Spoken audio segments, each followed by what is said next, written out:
it looked like Joe, and it's worth repeating, was working for the Chinese with his son after he was vice president. I would argue while he was vice president, but this is another matter. And he should have been registered as a foreign agent.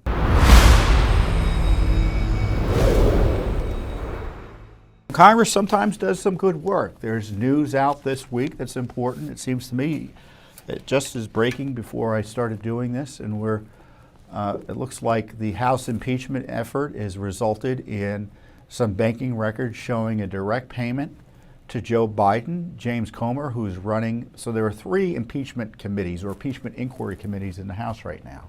Comer's committee, which is the House Reform and Accountability Committee, the Judiciary Committee, which is still run by Jim Jordan, and the House Ways and Means Committee, which is the tax committee run by Congressman Smith, Chairman Smith. And Comer just released a video today describing a check, for $200,000 check, that they found to Joe Biden, a very shady looking check. And I'll let Mr. Comer speak for himself. This summer, Joe Biden said, "Where's the money?" Well, we found some. We're still digging into evidence subpoenaed from bank accounts belonging to Hunter Biden, the son of President Joe Biden, and James and Sarah Biden, the brother and sister-in-law of the president.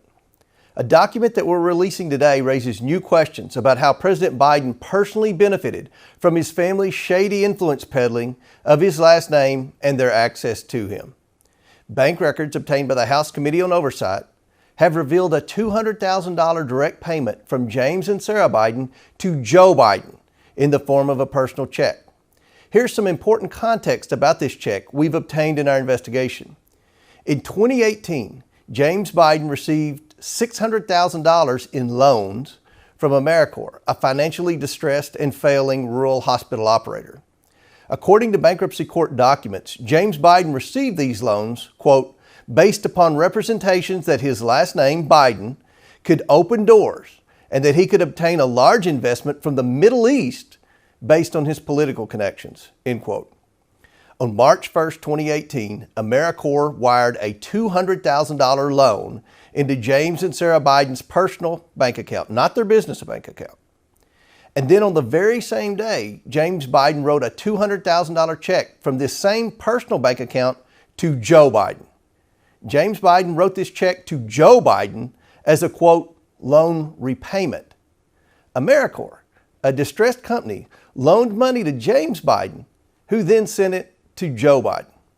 Even if this was a personal loan repayment, it's still troubling that Joe Biden's ability to be paid back by his brother depended on the success of his family's shady financial dealings. Some immediate questions President Biden must answer for the American people. Does he have documents proving he lent such a large sum of money to his brother? And what were the terms of such financial agreement? Did he have similar financial agreements with other family members that led them to make similar large payments to him? And did he know that the same day James Biden wrote him a check for $200,000, James Biden had just received a loan for the exact same amount from business dealings with a company that was in financial distress and failing? The House Oversight Committee will soon announce our next investigative actions and continue to follow the money. The bank records don't end here. There's more to come. Well, isn't that interesting? Right? Now, I don't normally play Congressman talking, but I thought it was educational for you to hear directly from Mr. Comer, because you can bet the media is either going to not cover it or try to minimize what Chairman Comer found. And here's a picture of the check. So I don't know about you, but what I heard Mr. Comer describe quite persuasively is a money laundering operation. And one way to launder money is to pretend that there are loans that are outstanding that need to be paid back, and that's the way to get the money to the ultimate beneficiary of the money laundering operation. And that's strongly suggested with this check written by Joe Biden's brother to him for a loan. And the check the proceeds came from an operation that involved promises by Biden's brother that there was a Middle Eastern business opportunity behind his ability to get the money for Joe. So that's direct evidence of something involving Joe Biden that's certainly worthy not only of scrutiny by Congress, but by criminal investigators.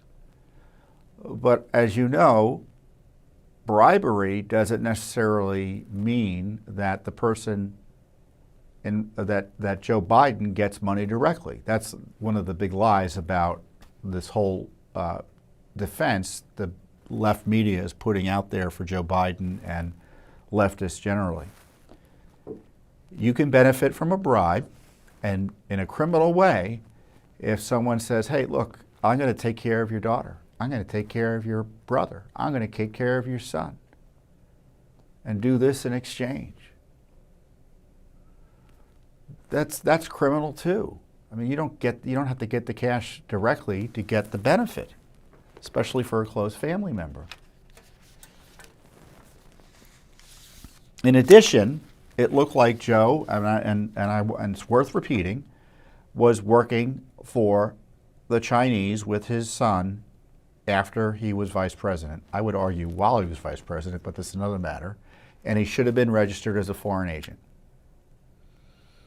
This foreign money that they were working with and these foreign governments that they were working with, to the degree Joe was an active participant in the business, he should have been registered as a foreign agent, at least under the Justice Department's interpretation of the Foreign Agents Registration Act and how it's now been strictly enforced against Republicans. Remember, for the first time really ever under President Trump. They used that to try to get at Trump world. Remember General Flynn, they attacked him on that. So that's, I think, some big news. Where's that? How did Joe get that $200,000 check? What's the deal there? And this is something that you're not going to hear from the media, as I said. And Judicial Watch already has litigation on these issues. So the great thing about what Congress is doing is that they're asking questions and they're getting documents that Judicial Watch can't get. I mean, we can't send a FOIA to Joe Biden's bank and ask for his banking records. We can't send a FOIA to Hunter Biden's bank and ask for his banking records, but Congress can ask.